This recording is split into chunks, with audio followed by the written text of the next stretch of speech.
Hi Tappers! We are going to dive into a principle that movies and shows cannot be made without: the cost of staying the same versus change. In the movies, it's often at the pinnacle of tension and a dramatic everything is on the line kind of a moment. In real life, it's more like the boil the frog metaphor. In case you don't know what that is, allow me to share, though I dislike this metaphor because I grew up playing with frogs. If you put a frog into boiling water, it will leap out to safety. If you place a frog in cold water and slowly turn up the heat, the frog will fail to notice the danger and eventually boil to death with no effort of escaping. Now, we go through our daily routines so busy and overfull with purpose and obligation. We intend to pay more attention to that ache or that heaviness, but if it doesn't slow us down, it's soon forgotten.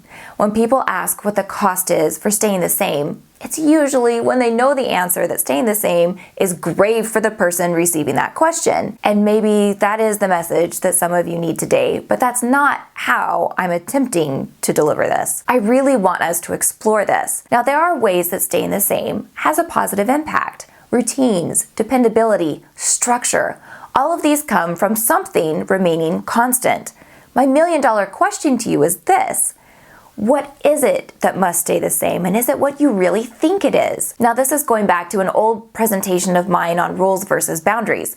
Let's say you have a rule that I cannot violate your privacy. You decide that means I can never come into your house. The boundary is then the house. Now, most people view their boundaries as the rule, and that's where the cost of staying the same takes a much bigger toll than is usually necessary.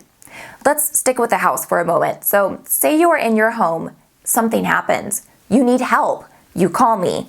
I show up, break down your door, grab you, and save your life.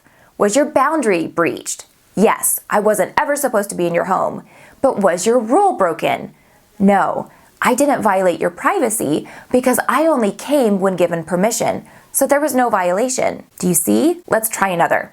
It's commonly known that one issue with unsuccessful weight loss is the secondary benefit of the extra weight feeling like a safety net. Lose the weight, lose the safety.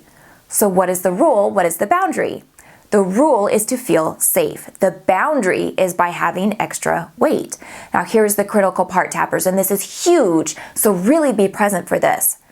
Ask yourself if you can have a way to lose the weight and still be safe. Can you hate the person but release the anger? Despise the fact you're alone but let go of the feeling of loneliness? Stop amplifying the cost of staying the same based on what you have decided must be that representation in your life. And it doesn't have to be perfect ending in one leap, just find the next step. If your answer is no to losing the weight and be safe, be more specific.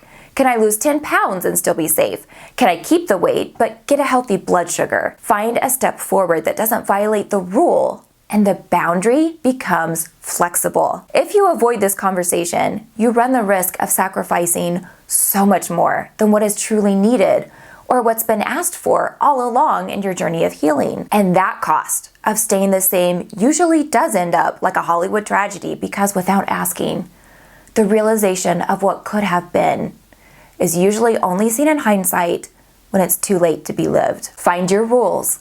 Become curious about the boundary, and I promise you, you are in for some great surprises. Like the video, subscribe to the channel, and I will see you soon.